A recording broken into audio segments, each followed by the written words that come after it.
You decided to cancel it 3 months ago. You are still paying for it. Not because you changed your mind, because you couldn't find the button. It took you 90 seconds to sign up. One email, one card, one click. You have now spent longer than that, twice, failing to leave. And every time you gave up, somebody's number went up. Here's what almost nobody realizes. That cancel page isn't badly built. It isn't broken. It isn't understaffed. It is working perfectly. Just not for you. Every dead end you hit was drawn on purpose, tested on thousands of people, and kept because it worked. You didn't fail to cancel. You were prevented from canceling. By design. Let's walk through the machine and watch how many exits they quietly weld shut. Start with a number that should bother you. When researchers ask people how much they spend on subscriptions every month, the average guess is around $86. Then they add up the actual charges. The real number is around $219. Read that again. People are wrong about their own money by a factor of 2.5. Now, the easy explanation is that we're all careless. That's the explanation they'd love you to accept, because if it's your fault, nothing has to change. But 200 million people don't all develop the same blind spot by accident. That gap isn't carelessness. It's a product. And once you see how it's manufactured, you can't unsee it. Because this has a name. Someone named it 16 years ago. In 2010, a British designer called Harry Brignall noticed something in the interfaces he was being asked to build. Certain patterns kept showing up. Not mistakes, choices. Interfaces deliberately shaped to make you do things you didn't intend to do. He gave them a name that stuck. Dark patterns. That name matters more than it sounds. Because the moment you have a name for something, you can spot it. And the moment you can spot it, it stops working. So let's go through them, one at a time, in the order they hit you. The first one is the asymmetry. And once you see it, it's everywhere. Count the clicks it takes to start paying a company money. Usually 2, sometimes 1. They will happily let you subscribe from a phone at 3 a.m., half asleep, with your thumb. Now count the clicks to stop. 10, 12, sometimes more. Down a menu you've never opened. Behind a heading you'd never guess. Ask yourself the obvious question. Why would the same company that engineered a 1-click entrance build a 12-click exit? They clearly know how to make things easy. They proved it on the way in. The gap between those two numbers isn't laziness. It's the whole strategy. And designers have a name for it too. They call it the Roach Motel. The name comes from an old ad for a bug trap. They check in, but they don't check out. Easy entry. No exit. That's not an insult someone invented. It's the actual term, used inside the industry, on real slides, by people building real products. Think about what it means that this pattern needed a name. It needed one, because it's common enough to be a category. You don't name something you do once by accident. You name it because you use it. You are, in the language of the people who designed that page, a roach that checked in. And that's the polite trap. The next one is personal. You finally find the cancel link. You click it, and the screen says something like, "No thanks, I don't want to save money." That's the button you have to press to leave. This one is called confirm shaming. They don't block you. They make you insult yourself on the way out. To cancel, you have to click a sentence that says you're stupid, or reckless, or that you don't care about your own family. It sounds petty. It works anyway, because for a fraction of a second, a real feeling flickers, and that flicker is enough. In a moment of hesitation, a lot of people just close the tab. They'll deal with it later. They never deal with it later. They're not arguing with your reasoning. They're taxing your emotions, one click at a time. And if the shame doesn't stop you, the maze will. Because now the questions begin. Are you sure you want to cancel? Yes. Can we ask why you're leaving? Sure. Would 50% off change your mind? No. How about a free month? No. Would you like to pause instead of cancel? No. Are you absolutely sure? 6 screens. Every single one of them is a door, and every door is a place where some percentage of people give up. And here's the part that should genuinely bother you. They know exactly what that percentage is. For each screen, somebody measured it.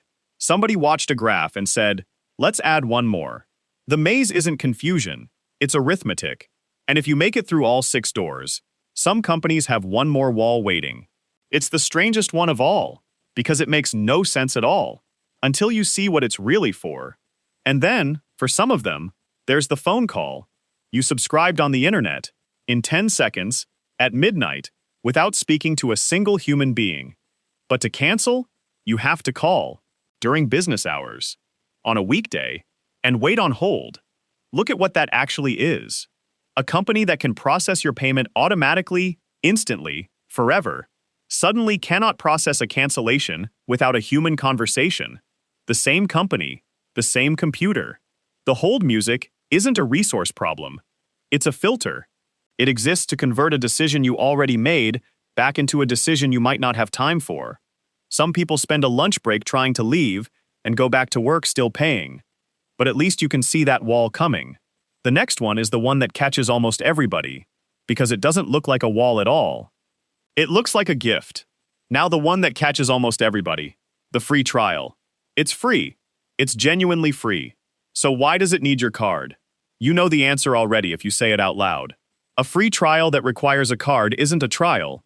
It's a subscription with a delayed start, wearing a costume. The default isn't stop. The default is continue. And the reminder? Watch closely. Some companies email you before the trial ends. Many don't. It isn't a legal requirement in most places, and every reminder they send costs them money, not in postage, in cancellations. So the trial quietly rolls into a charge. You see it on the statement weeks later, and you blame yourself for forgetting. That is exactly the reaction the design was built to produce. You were never supposed to remember. That's the point, and it's bigger than you think. So here's the twist, and it reframes everything you just watched. You've been assuming that all of this is a company trying to stop you from leaving. A defensive move. A last-ditch save. It isn't. It's an income stream. Somewhere there is a spreadsheet. On it, next to the people who love the product and the people who use it every day, there is a line for people who want to leave and haven't managed to. And that line is not a warning. It's a forecast. It's revenue, projected, budgeted, promised to somebody. Read that again. Your forgetting isn't a failure of the system. Your forgetting is the product. You're not a customer who slipped through the cracks. You're a number someone was counting on. And this thing has a name, too. From the most unlikely person imaginable. Richard Thaler won a Nobel Prize for showing how a tiny design change, a nudge, can gently steer people toward better choices. Move the fruit to eye level, people eat fruit. Make the pension automatic, people save. Then he watched what the world actually did with his idea. So he named the evil twin. He called it sludge. Sludge is friction added on purpose. It's every unnecessary step, every extra form, every hold, every screen, deliberately placed between you and something you already decided to do. Nudge makes the good thing easy. Sludge makes the thing they don't want hard. And once you have that word, the cancel page stops looking like a mess. It starts looking like exactly what it is: engineering. Somebody's job title is attached to how hard it is for you to leave. Which is why, eventually, the law showed up. Regulators eventually noticed the obvious thing, that if signing up takes one click, canceling should take one click. That principle even got a plain English name: click to cancel. It sounds almost too simple to need a rule. Think about what it means that it needed one. An entire industry built exits so deliberately difficult that governments had to step in and legislate the existence of a button. That is not a small thing. That is a confession, written into law. But rules move slowly, and there's something that works tonight. Because the entire machine depends on one thing: you not seeing it. Confirm shaming only works if the shame lands. The maze only works if you don't know that page 4 exists to make you quit. The free trial only works if you believe you were the one who forgot.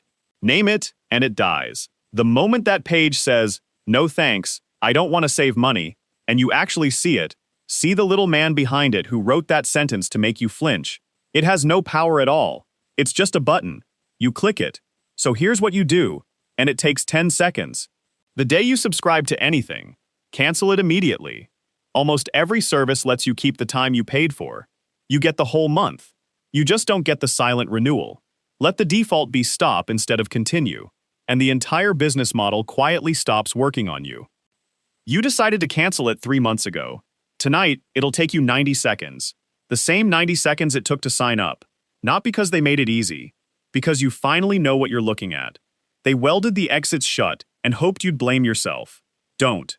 Just find the door.